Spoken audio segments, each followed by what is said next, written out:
Hello to everyone. You are welcome to that time of the month, time with the Global Leadership Group. We are coming to speak to you on one of very important topics, as in building capacity for leaders. As you have already seen on the videos that have played, on our main aim or our main goal is to build capacity for leaders. You know, everything comes from leadership. So, very dear to our hearts at the Global Leadership Group is capacity building. So, everything we do is about building capacity for our leaders. So, for this evening, we have two great resource persons, two great guest speakers who are going to give us um, a lot of information, a lot of insightful information into how to build capacity for um, our leaders. So I'm going to introduce the first one. That is Dr. Dr. Kofi Sapon Edumenu.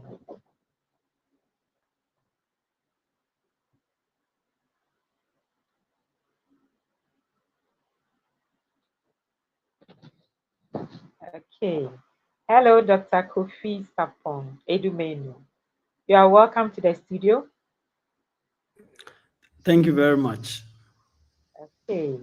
We are so happy to you made time for us, and God bless you to come and share all these very important information for us to build capacity for our leaders.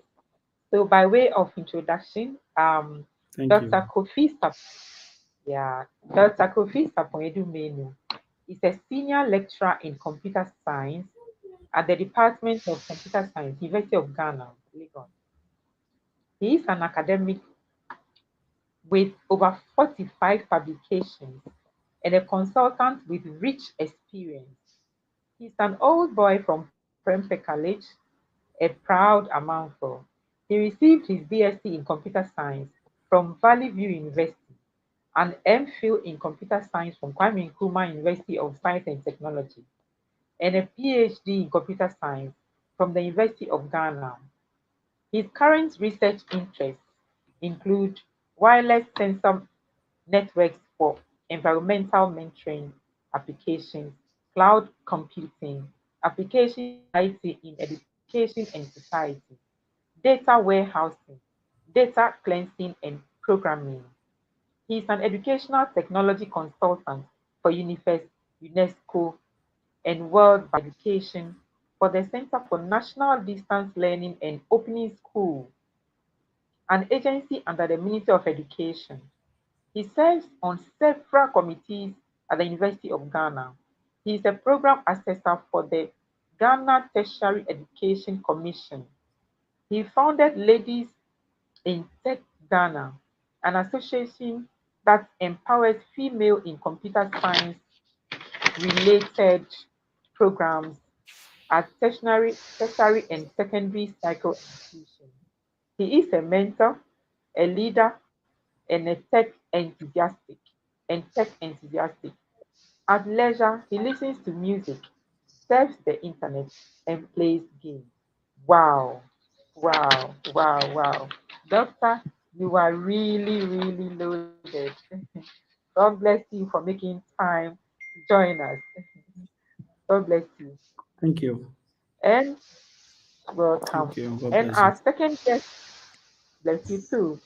And our second guest speaker is the person of Dr. Genevieve Pearl Duncan. Dr. Genevieve Pearl Duncan.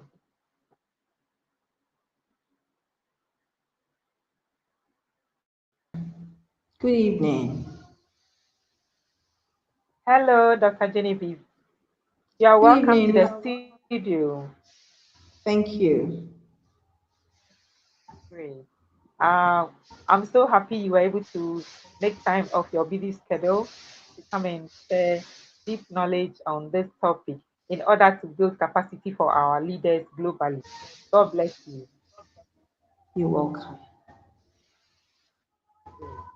So, by way of introduction, Dr. Genevieve Pell is a multiple award winner in banking leadership and a light bearer for African women, a versatile international speaker and panel moderator. She is listed as one of the 100 most impactful change makers in Africa by Humanitarian Award Global 2023 and listed in the 40 most influential female leaders in Ghana 2020. She's a customer experience strategist, corporate trainer, and an SME consultant with great passion for gender financing and youth leadership. She is an she is an enthusiastic of SDGs 5, 7, 8, and 17. She is currently the lead consultant of Terragon Edge Limited. Prior to her new role, she worked with Fidelity Bank Ghana Limited, where she managed flagship branches and was known for her exceptional service delivery experience. Her expertise are in personal and team development, leadership, customer experience, partnership brokerage, writing, and management consulting. Dr. Genevieve is an alumnus of the Swiss Business School Zurich, Switzerland, where she earned her doctorate in business administration, and the University of Ghana, Legon, where she had her master's degree and GIMPA for her bachelor's in business administration. She's also management certified CEIBS, Shanghai, Hanford Management, UK, and Harvard, USA. She is a fellow of the Chartered Institute of Leadership and Governance, USA Ghana chapter. Dr. Genevieve is a columnist in the BNFP in Ghana, the author of the Jigsaw Effects of Leaders and the Diary of the Branch Manager. She's also co-author of Who Moved My Heroes and My Africa, My Identity. She enjoys sharing knowledge, writing, traveling, and listening to good music. Wow, wow, that's great. That's great. That's great. Thank you so much, Dr. Genevieve, for making time to be with us to share great information with our leaders globally in order to build their capacity. Okay. So I'll move on straight with our questions to help us know um, what we can learn from here. So my first question is my first question goes to Dr. Genevieve. Doc, please can you define what transformational leadership means to you? Okay, thank you very much for the opportunity to share knowledge. I would like to say that for me, I'll look at it from a few angles. So, if you say you're a transformational leader, it means that you're someone who identifies potential in people and you're ready to inspire them to bring out the best in them. You create an enabling environment to ensure that people are creative and innovative. You mentor, you walk your talk as a leader, you lead by example. You create an environment that would encourage people to be able to share their ideas with you. Work smart and adapt to situations so that you all move towards what I call agility. Because at the end of the day, if you want to transform, it means you want to make a great change, a great impact. So these are a few indicators that I'll use to what a transformational leader is. Thank you.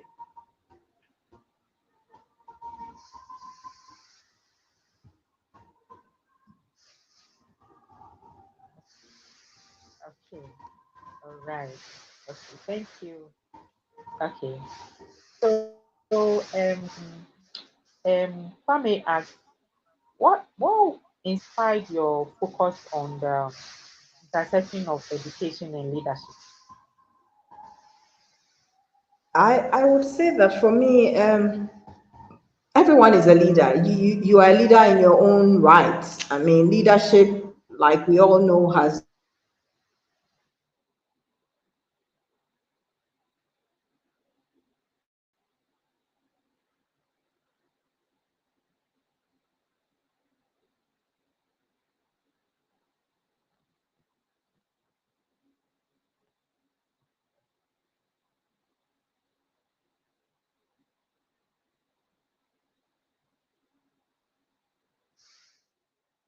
Hello, hello, hello. Oh. Hello, Dr. Jane. Hello,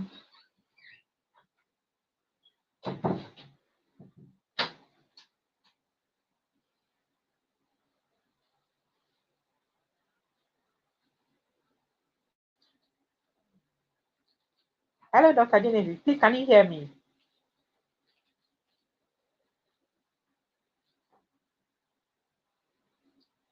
Hello,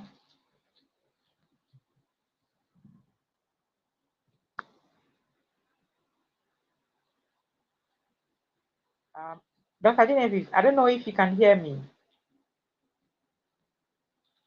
Hello,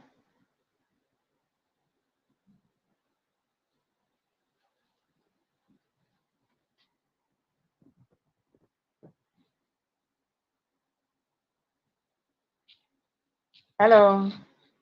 Oh, I think.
Hello. Yeah, hello. Am I being heard? Yes. I think the Okay. internet. I think Dr. Genevieve. Yeah, the internet Dr. is Jane. fluctuating. Yes. Yes. Yes. So okay. So I think. Oh. Okay. Okay. So okay. Whilst we wait for her to try to link back. Yeah, So yeah. So Dr. Kofi Sapon Edumenu. Please, I'd like to yeah. find out your personal journey. So can you share a bit about your own educational background and how it shaped your leadership style? All right. Thank you very much. So, just as you earlier recounted, I had my secondary education at Prempeh College in Kumasi, and Yeah. as a science student, a lot is always expected from us. So we moved on from there to Valley View University, where I had my bachelor's degree, and from there had to contend to go to University of Ghana and then K University to have second and terminal degrees respectively. So looking at the diverse environment of learning, having the opportunity to be within the two major, let me say, big universities in Ghana, K University and then University of Ghana, and learning also with the first private university in Ghana, Valley View. I had encountered diverse people within a diverse environment. I mean, all these different environment, I've had different experiences, education experiences, And those experiences indeed have had personal leadership influence on my life. At Valley View University, there were opportunities to take different leadership roles from departmental levels to hall levels to the university level. I held different leadership opportunities whilst I was in school. When I moved to KNUST and then Legon, I had equal share of leadership opportunity that shaped my life a lot. So at the different education environments, every time that opportunity offered to lead a group of people or a class or that institution in itself shaped up my life. Of course, looking at the different environment, I also learned different styles of leadership. So you meet people who have a very democratic life of leading, others with some autocratic life of leading, some with laissez-faire and all the other aspects. So working and meeting all these different people or different leaders at different points in time, constituency of leaders, committees here and there, with that diverse learning environment, I believe a lot has come in that have helped me to learn different styles. So I can really adapt. I can adapt to very strict leading styles where you can't bring in some autocracy at some point in time. At some point in time, to you become more laissez-faire, try to allow followers to do what best fits whatever they perceive to be good. And at some point, you need to be more democratic. So, of course, at this level in my life, I believe that I have tasted all the different leadership styles and I've learned a number of them. I've also held some positions in academic, like head of department, dean, and the rest, which of course gave me the opportunity to also leverage to know colleagues, working directly with colleagues of equal ranks and higher ranks gives you that kind of flexibility to learn different styles so that you can be able to attend to each of these people at different points in time, especially when you have senior colleagues who are above you and you are leading them. So, in fact, my educational background, my learning environments have really shaped and given me more experiences to shape up my leadership styles, which today I'm still leveraging and learning more about it. Thank you. Thank you so much. Thank you so much. So, um, are there any specific educational experience, or let's say mentors who influenced your approach to leadership? There any Yes, specific you'd like to mention? yeah, there are. When I was in primary college, I'll cite one example at each of these levels. I Okay. had one of my seniors who somehow saw me one day and said he thinks I have something to offer. So he offered me one position in primary college, very envious, which we call the post prefect. In fact, the post prefect is a very strong prefect who controls even the senior prefects in the school. Boys' Wow. school, we thrive on letters. So if you have a post prefect who can bring all the letters together, and you in the secondary school, they will call mafia. So if you mafia me, then you will not get letter. So I was Yes. somehow a powerful young man at the time. But how did I get there? It was one leader who discovered me by way of his interaction with me and say, hey, there is some potential and you can do this job. So somebody discovered me and mentored me to be able to get to that point. At Valley View University, one of my greatest mentors has been one professor, Professor Dominic Damoa. He is just one person who believes in the abilities of young people. So no matter who you are, no matter how you are, he's able to tap whatever you have in yourself to make it better. So Professor Damoa is like a senior colleague who held my hand and then walked me through leadership. So he's one of the a kind I can always mention. When I was in KNUST and then Legon, respectively, my professors I met also saw something good in me. They believe in what I can do and offered some services for me to do even when I was a student. Whilst I was at Legon, I had opportunity to take some fellowships at US and then Germany, respectively. In US, I work with one professor we called Wendy Henselman. She's a gem. She's just someone who gives opportunity to young people for you to be able to discover yourself and then be able to do things that ordinarily you want to depend on others to do. She will tell you, no, this is something that is within your purview. Even if it's beyond that, she will tell you that, hey, keep going, you can do this. So that fostered me to get that courage to move on. So I have met a couple of mentors in my journey.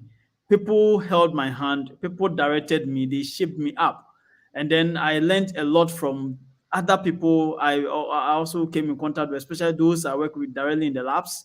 I learned a lot from them. So mentorship for me, since these experiences, I also don't joke with mentorship. I try to make sure I provide mentorship to other people who I come their way. And I keep learning as well from anyone I meet out there, because that is the only way you can thrive within the rank and file. So, yes, these are specific examples and other approaches that have helped me to grow and also to keep growing within the field of leadership. Mentorship is key. Thank you.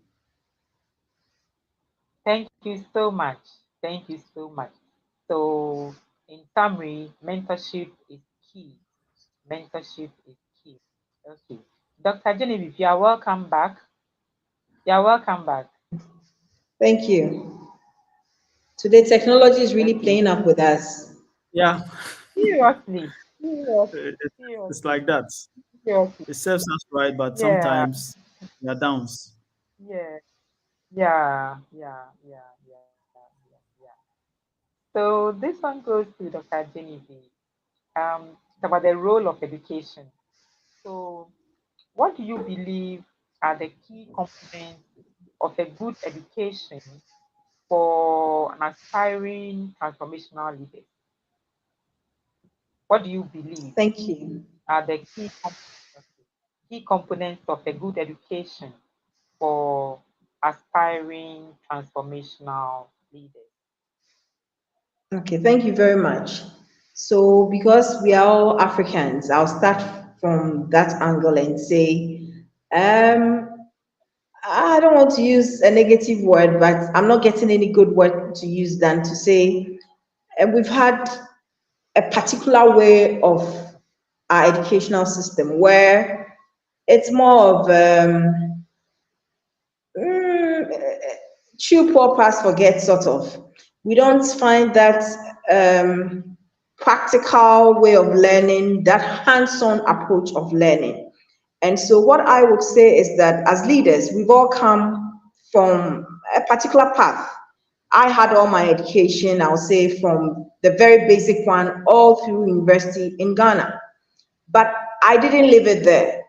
I became very intentional and I realized that the way the world is evolving, for me to be able to keep abreast with the times, I need to be intentional about my own personal development. So, in answering this question, I would say that yes, as a system in Ghana and some parts of Africa, our way of learning has not really helped us and shaped us to become transformational leaders because typically a transformational leader is somebody who is ready to inspire others, motivate, get the best out of in people.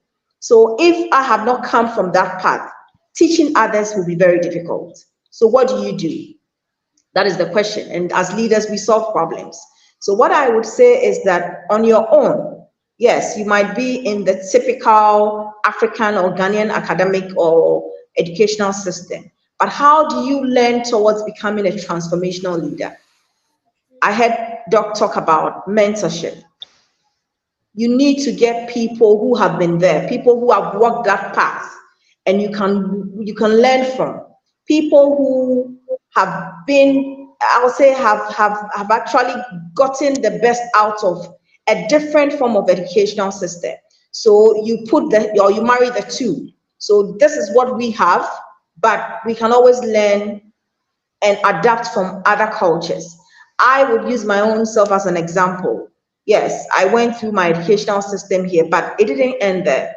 I took the opportunity to learn from other cultures, learn from other environments, learn from my network, learn from people who have gone that path, the path that I have admired, learn from leaders who have made changes or who had impacted environments and their spaces. So what I would say is that it's important for us, if we want to develop the transformational leadership skills in us, we need to, yes, go through our formal education, but we also need to learn from other cultures, best practices, get mentors, get coaches, invest in ourselves, continuous development.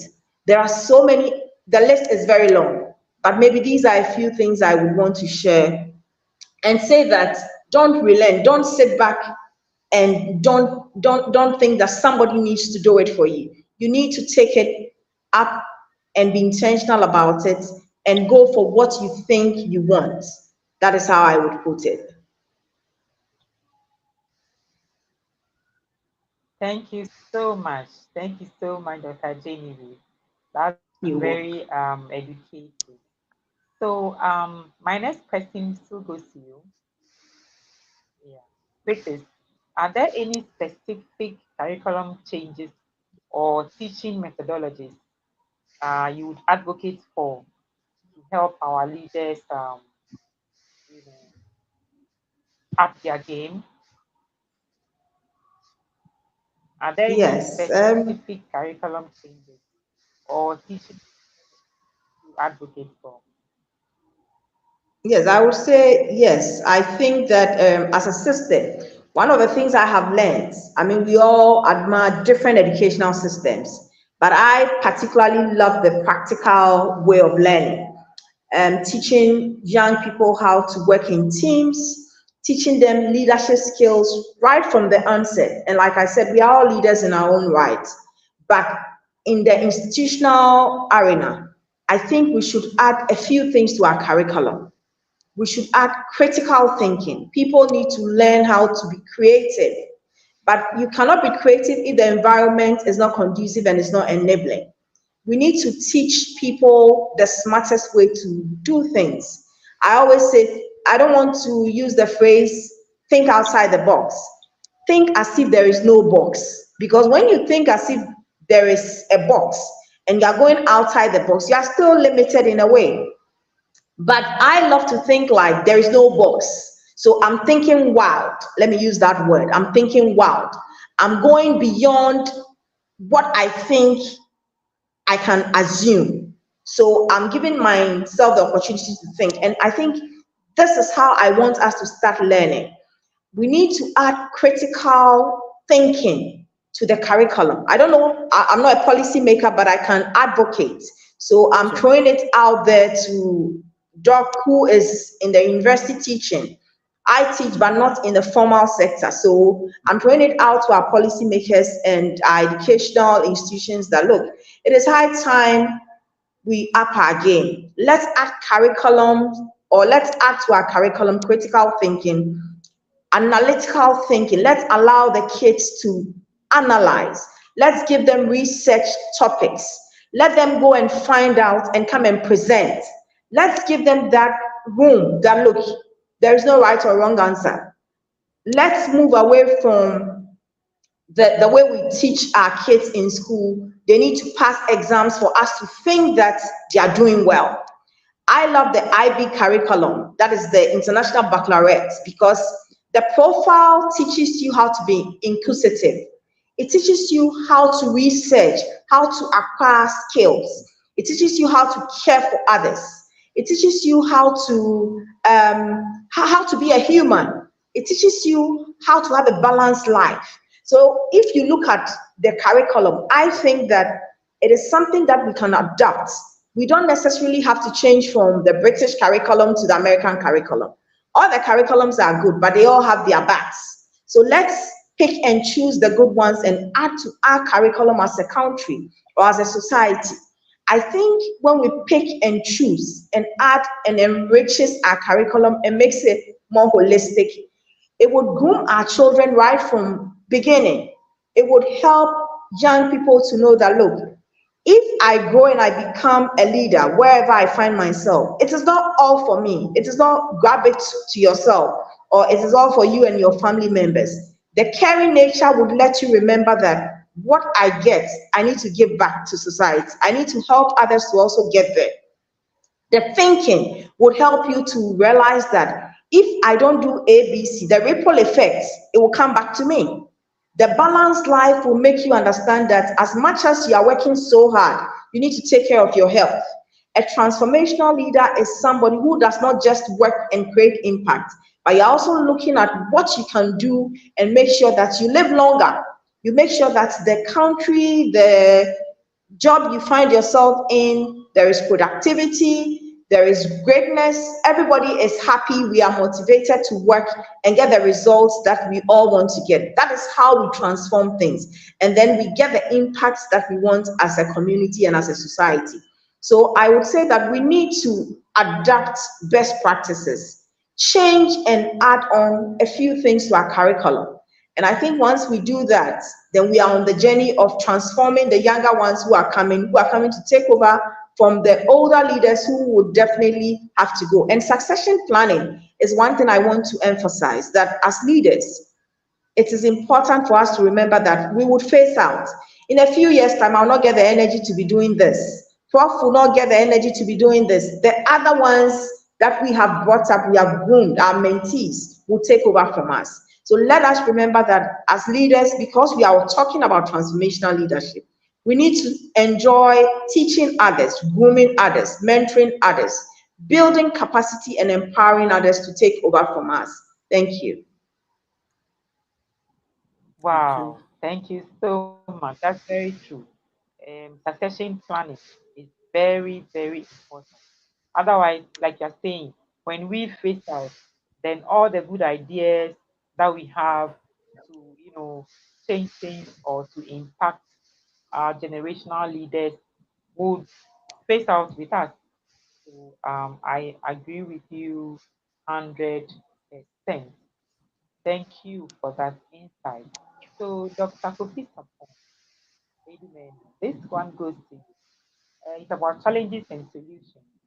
So, what are some of the challenges facing educational system in preparing students for transformational leadership? All right. Thank you very much. So I know Dr. Pell has I tweeted a number of things. One of the major challenges that hinders us has to do with our educational resources. Let me quickly say that currently UNICEF is working with the Ministry of Education to introduce some game-based learning at the senior high and junior high level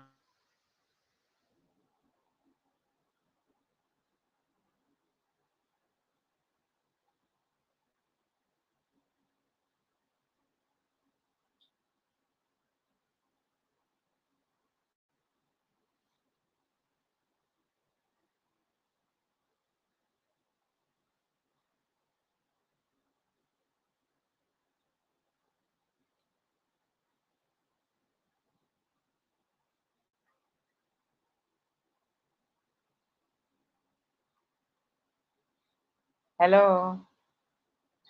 Today the internet is really. Hello, Doc. Please, can you hear me? Hello. Hello.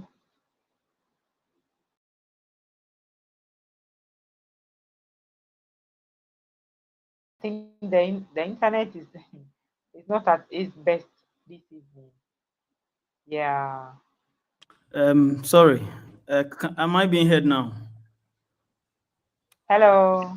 Yeah, am I being heard now? Okay. Yes. Yes. You're back now. Yes. Hello. Yes. So I can. Yes. Yeah. I think you are. You are. You Hello. are. You're okay. Yes. Okay. Hello. Back. Okay. Good. Yes. If you can hear me. Yes. Yes. Okay. Yes. So I I can was hear saying you. that the whole idea Yeah. is that we want the young people, even before they get to the university, they have the ability to think no more outside the box, as Dr. Pella said, but beyond that imaginative power, where they can be able to solve problems, complex problems on their own. They can be able to critically think about things before doing or solving these things. And therefore, they have introduced this game based learning approach to help them to be able to solve problems or learn through gaming. It's one of the innovative approaches that the ministry is trying to do. But what is the major challenge here? The major challenge is resources. These game-based activities require that we have laptops, computers, and other things in the classroom. We have internet. Connectivity right now is hitting us hard. So we are having a major challenge with internet penetration within the country. Currently, we've done about 40 to 50% within the cities and towns. If you think about the villages, you know that we are nowhere near. So how do we get our young people to think critically by using this game-based approach? We'll be still be lacking behind because we don't have the internet backbone across the country, even the cities. I'm in Accra. You can imagine what is happening to me. How much more somebody in a village? How the person survive without the internet connectivity stability. So it is a major challenge facing education environment where we want to rely on the internet to really do this kind of interesting learning environment that will help our young people to think critically and even beyond what they can do within their confinement. So resources like recently, I know government is launching the idea of giving one laptop, one tablet. And the idea is that they want to use that to facilitate this game-based learning and also other educational learning that will stimulate the young people's mind so they can be able to learn and think critically. But believe me, since the last time this was launched, about 100 or 500 have been distributed, and that is the end. Okay, the big question is that these resources were looking for that by now would have been sent to all the schools, but believe me, just about 100 or 500 of them have been procured and are in distribution. I don't even know whether the schools have received them as of now, but the big question is that these resources are needed, but we lack them in the schools, not just the senior high schools, but the universities. We lack these resources. If you come to my department, University of Ghana, we have about over 3,000 to 4,000 computer science students, both undergraduate and postgraduate. You can trust me, our lab has about 40 computers. So imagine 3,000 plus students, okay, going to share 40 computers. It's a problem, you can imagine. And because of this major problem, the university says, okay, if you get admission to computer science program, you need to bring your own device. So in your admission letter, we state it categorically that bring your laptop, and we even give you specifications because you are coming to do computer science. So you don't bring any laptop that cannot suffice the program you are coming in for.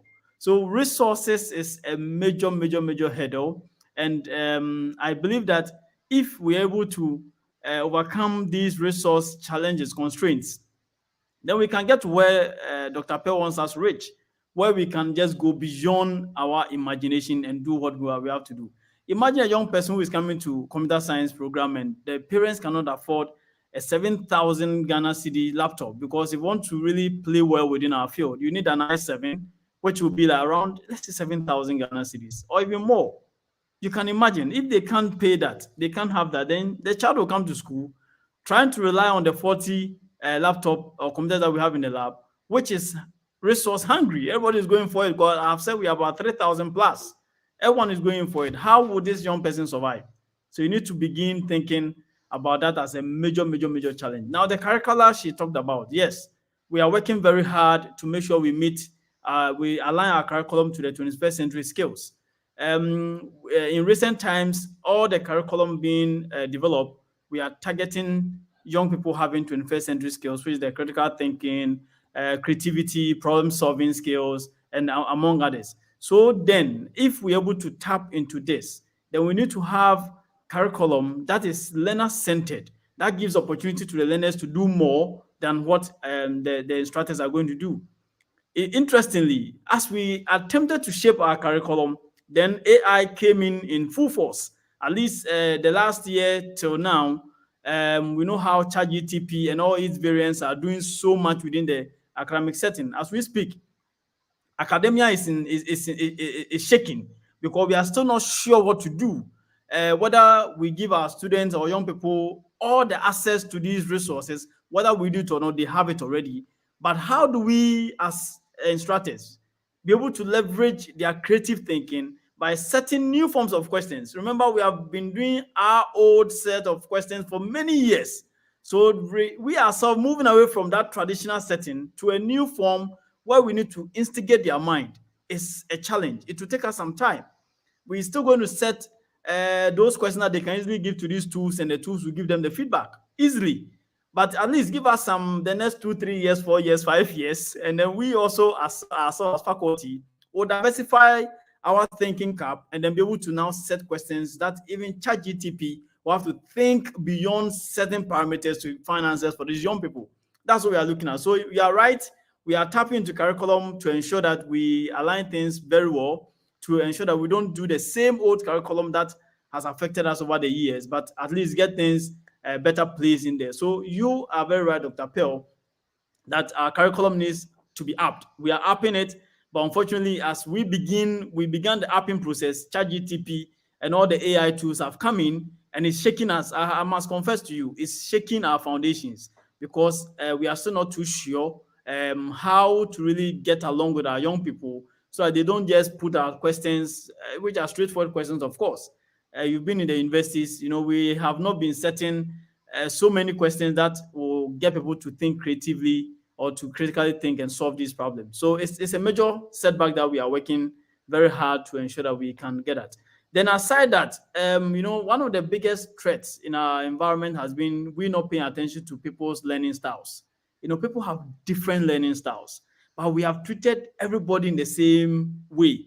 So we put everybody together and we treat all of them the same. So many young people have challenged as to how to even learn, because we don't consider their learning style. Some are very good in hearing, and then that's it. Some they see, and that is it. Some they have to combine both auditory and then sight to get what they are looking for. But we have not been doing that. So one of the biggest challenges that we are also trying to overcome now is adapting a learning environment where we pay attention to people's learning styles. Okay, so we can be able to reach every individual without leaving them. At least inclusivity is a key thing, and also trying to make sure that we meet all the other individuals who may have challenges because of some of these things that we have not been paying attention to. So these are major challenges. Yes, I think I have combined both challenges and solutions as I was speaking. Of course, we are working so hard to ensure that our classrooms today, which I mentioned that is being challenged with the advent of the AI tools. Today in our email listing, a lot of one lecturer said some physics questions. And you know that WhatsApp now is using Meta AI. So WhatsApp itself, once you go into WhatsApp, Meta is there for free. So I think whilst he said the questions and about sending to his students on WhatsApp, he started to put it in Meta and see what Meta will do. And he has to stop because Meta answered everything as it is. So you can imagine if you yourself, you give the questions and Meta is solving it, then you better not share. The students will just get it and just give it to me. They will not even go to their laptop to go and key anything. Meta is right in their WhatsApp tools. So you just copy from your page and just give it to Meta, and Meta will solve the answers for them. So you can imagine where we are. We are challenged. And maybe it's not just the universities. It should be a national dialogue. We must have to take it out of the university confinement and then bring it into an open dialogue. And then we all can see what else we need to do so we can solve these problems and attempt to get a better solution once and for all as a country. Thank you very much. Thank you. In fact, your response is is very loaded. It's very loaded. It's really, really, it is a real challenge. And Yeah. I'm just smiling here because this is real challenge. I mean, we can't run away from. Not at But all. Doc, what I wanted to just ask is that, I mean, we all know I have had opportunity to write exams, open book, the computers are there, but I still had a challenge answering the questions because these questions are not questions that you can just give some words and then that's it. It allows you to think practicality. So for instance, I'm just throwing a challenge out there. If you ask me a question that I should provide a business case where I'm going to put a template of solution, how I'm going to actually make this business come to realization, you are challenging my thinking cap. So Yeah. whether I type it or not, I'll get some ideas from Google and all that. But it will Of not course. answer the question the way you want me to answer it because it's practical. Yeah. So I think I like the bit where you said that our way of teaching, our way of setting questions have been, I'll say it's getting old or it's obsolete. Now we need Of to course. up it. So I think that Yeah. is the challenge that we've given to ourselves, and I'm sure we are working on it. So, We are but working on it. another thing I want to add is that I think we also have a problem in terms of quality of teachers or quality of lecturers. Teachers, because we are looking at education from basic all through. We all know the current situation. I mean, everybody wants to go home with a good package, a good Yep. earning. So if we are not incentivizing teachers or lecturers, for instance, as I sit here, I know I'll do well in the classroom. But the point is that as much as I have passion to teach, I have passion to do other things. So if teaching is not going to give me so much money, why It would I won't. spend almost my whole time in the classroom? So I It would won't give. want to do other things. I would Of teach, course. but I wouldn't teach the way I would have loved to Yeah. as in a full-time lecturer in the classroom. And I'm bringing this up because these are realities and these are challenges. So I Mm. think for policymakers, it is high time we see that education is one of the key tools to get a country to get to where we want to get transformational leaders who are going to change the narrative of all that we have been talking about. And we cannot Yeah. do this if we are not giving them a good package that is worth it, worth their Mm-hmm. time, worth their passion, worth the sacrifice. Look Of at course. even some of our roads that leads to schools. The Mm. roads are in a deplorable state. It is so difficult for people to even ply these roads. So how can you get a teacher from Accra and say that the teacher should go to probably somewhere in the north, or the teacher will think you are punishing me. Yeah. So we need to look at it holistically. And I Of love the course. angle you brought it from. And I'll say this is not peculiar to Ghana. This Not at is all. a national and a worldwide issue. We have most Yes. of the developed world having some Yeah. of these issues as Same well. challenge. So we Yeah. don't It's the have to same look at challenge. it from, yeah, we don't have to look at it from just a Ghanaian context, so that we Of can have an course. open mind as we talk about transformation and leadership. I just wanted to Yeah. add on. Thank you. That is good. Sure. So I think one thing I must be quick to add as far as our moderator comes in has to do with our class sizes. It will interest you to know that we have large classes, and therefore, if you're handling large classes, then you are tempted to set a certain kind of questions. Because if you also give a certain question which would demand more reading on your part, then of course you are contending with 500, 800 students, documents to mark. It will take you a long while to deal with these Forever. things. So sometimes, due to this number of students in the classroom, you are tempted to give a certain kind of examination that at least marking this becomes a little bit easy and Yeah. flexible.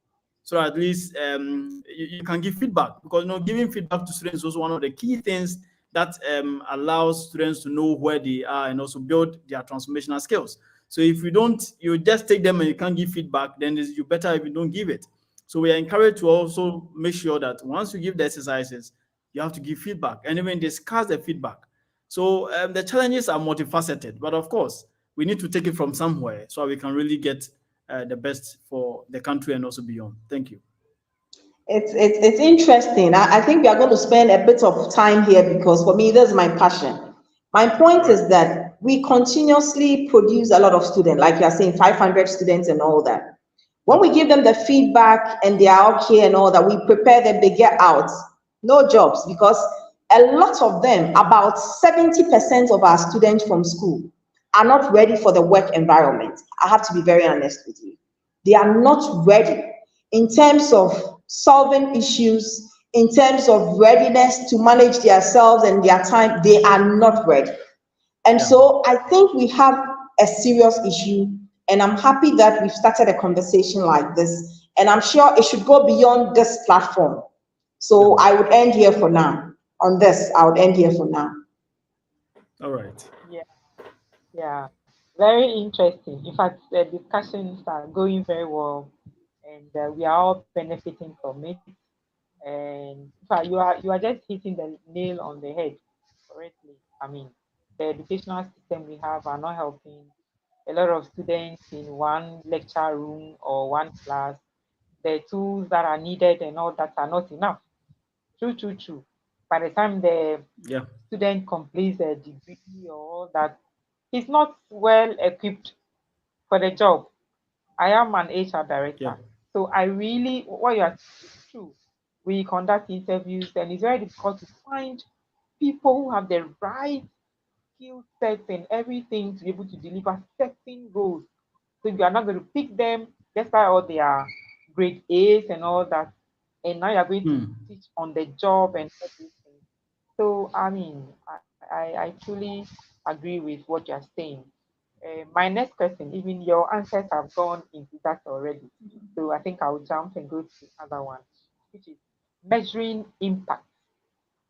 Um, what do you think measuring, what do you think are the indicators that you believe will be helpful in assessing the impact of education on leadership development? This goes Okay. to Dr. Point. Yeah. Okay. So measuring impact is very important. At least one of the things that we have to look at is leadership roles. But the question: how many people can we give or afford leadership roles? If you come to University of Ghana again, I want to use that as an example. And that is not just peculiar to us, maybe the other universities, the big ones, of course. We have over 16,000 to about 20,000 students. And if we are choosing SRC leaders, we choose four. I think four or five, one of them. We choose the president, the vice, the secretary, the treasurer. Okay. And then a few of them will go into what we call the Senate system. A few of them will go into other governing system.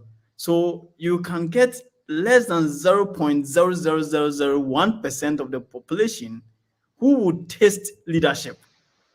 Okay, if they don't get opportunity to lead in their department, they don't get opportunity to lead in the hall, they don't get opportunity to lead let me say in the classroom, because you need a class rep, you need one class rep out of the 500 students, one. So at all times you can see that giving opportunity to and a very greater number of young people to be able to play leadership roles, it's not there. It doesn't exist. It doesn't exist. And it's not just even in the schools. When you come to the workplaces, people hold on to leadership roles or positions of interest for a very long time. And because of that, others don't get opportunity to lead. And if you take clearly transformation leadership, we are looking at when I mentor people or when people are mentored, they need to be able to, at some point in time, get opportunity to be able to lead. But if you keep mentoring and mentoring, people are not getting the opportunity to lead, then of course you can't measure the impact. How do you measure that? So when people have the opportunity to take the roles, then you can get feedbacks, and then you can be able to look at how they are performing, whether you can find out from their subordinate, their superiors or any other their subordinate to find out how these people are performing. So no matter the metrics we put in place to look at individuals' performance and their roles when it comes to leading, it's always just a little bracket, okay, that we can really see this. So I have mentored a number of young people, run workshops for them on how they can lead. But of course, it never gets to their turn. They never get opportunity to lead. And how do we get there? So we need to measure impact. But we can measure impact if people are taking leadership roles. There are other people too who perhaps get opportunity to lead, but they don't want to do because they feel they are not ready yet. Okay, they are not there yet. So they tell, oh, this one, maybe another time I can lead, another time I can do this. That time will never come. And because that time never comes, we never get the opportunity to measure the impact they are making. So I believe that we must, as leaders or as young people who are developing ourselves, looking at the transformational role we can play, when opportunities come, we must take on leadership.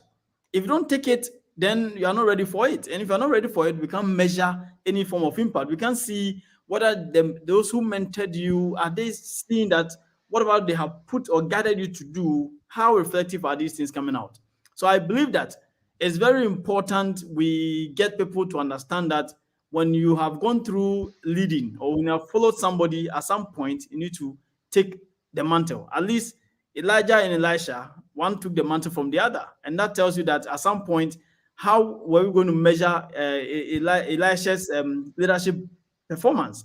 Because she took the role. She said to take the role and then do the work. And that is how we can see today that yes, Elisha did so much. Why? Because he decided to take the role. He got to another person's turn when he was following Elisha, but he missed it, and that was Gehazi. He said not to learn anything, okay, or he learned something, but he said to divert what he learned, and there we can measure impact on him because he missed the leadership mark. And it happens a lot. You can be mentored, but if you miss the mark, there will be no impact. We need to accept the fact that as we learn from these, whether at the student level, at the working employee level, at any level of leading, whenever we get opportunity, we must grab it. It doesn't matter when you go in for it, if it's a casted vote leadership and you go in for it and you lose, it's even better that you have tested yourself to see whatever is in you, how you would have been able to assess or use it to support other people and to reach out to others.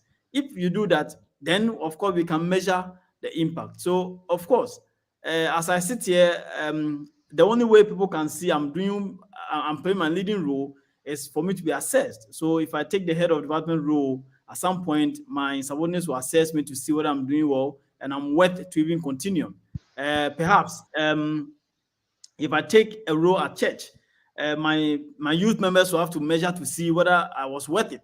So there are always performance indicators to see whether our leading roles are really making the impact, and that is the subordinates, the superiors can always judge how we are leading them, and it's very important that we think of measuring impact ourselves. At some point, pause and ask the people you are leading, how am I doing? Pause and ask them. Don't just lead and lead and lead and lead. Pause at some point and ask around, how am I leading? Do you think I'm making some impact in this work you have assigned me? Do you think I'm leading you people right? Ask your followers. It's always important. Don't keep leading without pausing to ask whether your leading is making any meaning or impact to the people you are leading. It's very, very crucial. And because we always want to stamp authority, we will just say that, hey, we don't care about what they will say because we also want to stamp authority. But transformation leadership has nothing to do with stamping authority. It's all about how you can make impact, how you're able to mentor other people, how you're able to translate people who are weak into strong. You make them better. You better place them, and that is what we are looking out for. That if we can better place individuals, at some point in time, we'll not be lacking leaders. We'll have already made leaders who are ready to take any role that we have to assign them. Thank you very much. Great. Thank you so much. Great, great, great. Hello. Uh-oh. Hi, Hello. Hello. Thank you so much. Thank you so you're much. Thank welcome. you so much. Yeah. So, Dr. Jane, Dr. Genevieve. So this one is about the future outlook. So, what advice will you give to educators, policymakers to promote transformational leaders? I think we've lost her. She's not online. So, Oh, okay. Okay. yeah. Then Dr. Kofi Sapon, I think we'll still come to you. Okay. Yeah. So, I think the first thing is for all of us, we need to invest in ourselves. We need to invest in education. Don't stop learning. Learning is lifelong. So when you get opportunity to learn, please go for it. Grab it. Don't say that I'm too old to learn. You can always learn something. Sometimes the knowledge and skills that we acquire through learning is not just because we want to use it to work. But when you fashion your mind that way, that, oh, I want to learn so I can use this skill to work, then you would halt at some point because maybe your work may not even demand that kind of learning. But learning is a lifelong process. Keep learning, keep investing in your education, keep going to different disciplines. Okay, sometimes you can just go and take a short course in a certain area just to broaden your scope. Not necessarily because you want to go and work in that field. No, you want to broaden your scope. You want to understand the discourse when the discussions are going on. You want to be part of it. You want to understand it. So you can just go and take a short course in a certain field, and then that widens up your understanding because learning gives knowledge and skills. It gives you some kind of strength within the environment you find yourself, and then people who work under you can benefit directly from your expanded knowledge. Okay, so don't stop learning, keep moving, because the moment you stop learning, it's like you are hurting your life. And this learning doesn't also necessarily mean that you go through the formal education only. You can have books and read them on your own. So you can do personal learning. Personalized learning is very important. Pick books from different fields and then learn them. You don't have to just wait and then say that, okay, for me, I don't have money to go to school. It's not about just going to school.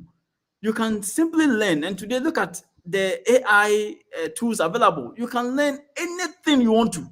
Even before you step into the formal education classroom, you can learn and learn and learn unabated. You can do everything for yourself. Okay? So keep learning, don't halt it. And then when you are learning, to have in mind, one of the future looks is that if you have not been mentored before, it doesn't matter. Think of mentoring others. Maybe you didn't get opportunity for anyone to mentor you, but think of mentoring others, because that is the only avenue for you to see your impact in the society. Transforming even one person, okay? Having impact on even one person alone means that you have impacted generations, because that person will transform another. Then it means that you are transforming a whole cycle of people. So just make sure that you also try to get that. And then one of the key things is that sometimes call people and get ideas. Okay. And that is one of the essence of these AI tools. So sometimes when we talk about its advantages, one of the advantages we have in this AI tool is that it can give you ideas. So if you don't have an idea, you are zero. Just go there for ideas. It will give you ideas. Call people that, hey, I want to do this. What do you think about it? Exchange ideas is very important. That is why for me, this platform it's a very great platform where young people must take advantage of it, because exchange of ideas is going on, and we are here to learn. It means that we are still learning, we are not stopping learning, and then that's how the environment that we need to create for ourselves. So if you have not done anything about computer science before, it doesn't matter. Just get the tools and learn it. If you don't know anything about law, go for the tools and learn it. If you don't know anything about communication, get the tools and learn it. Don't stop learning. Keep learning, because learning until the last breath that you can say, okay, you are done. Then that is it. But before that, please, let's keep going. Let's keep mentoring. Open up your mind. Be ready for anything. When people give you ideas, just be open to it.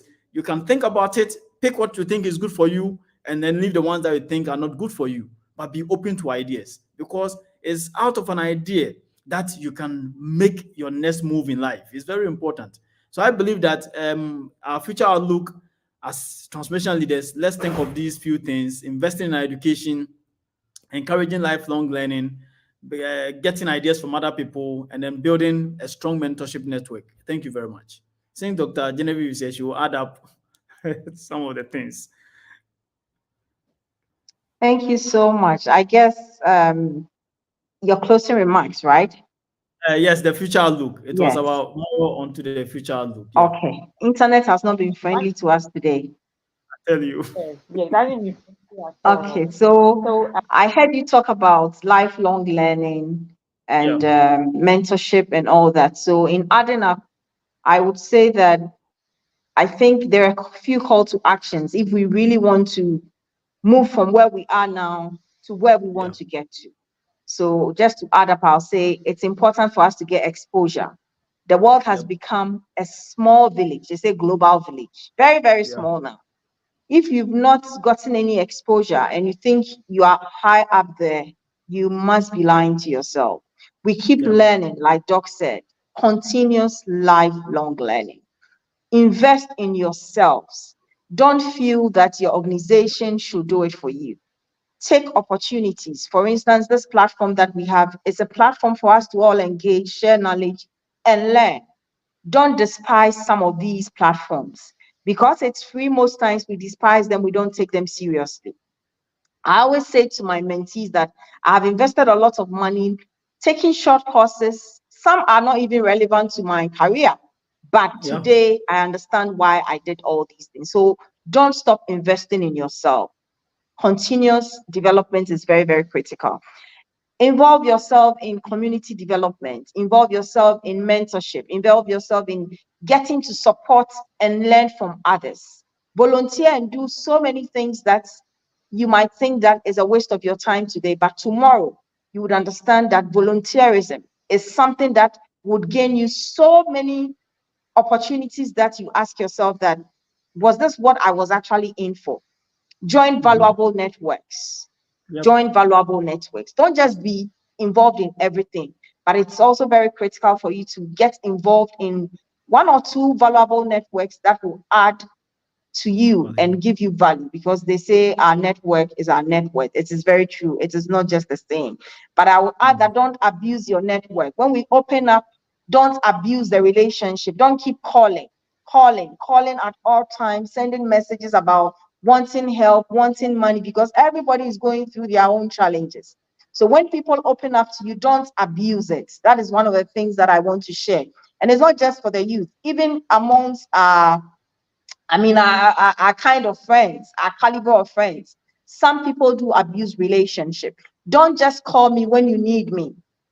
Take time to invest in the relationship so that when you need me, just with a phone call, when I see your message, I know I have to respond to it. So don't let us abuse relationship. And then I would add a quote that I personally love by Sidney J. Harris. He says, the purpose of education is to turn mirrors into windows. We all know what a mirror is, and we know what a window is. With a window, it is just for me to open up for fresh air, right? That is what you think. With a mirror, I just have to stand in front and look at how beautiful I'm looking, or if something is not going well on my face. But if we say you turn mirrors into windows, windows have different ways of serving us. It gives us ventilation, it gives us fresh air. You can close it when the dust is too much and it's coming in. So the whole essence of this quote from Harris is to say that you don't just learn, you learn to share knowledge, you learn to impact, you learn to transform societies and communities, you learn to bring a change in your own small environment in the lives of others.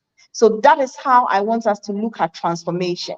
We should learn how to change things. We should see problems, but we should also find solutions. For me, finding solutions is more important than just seeing the problem and complaining, because it is not you who is in that seat. Because tomorrow, if you are given the opportunity to sit in that seat, you still see the problem.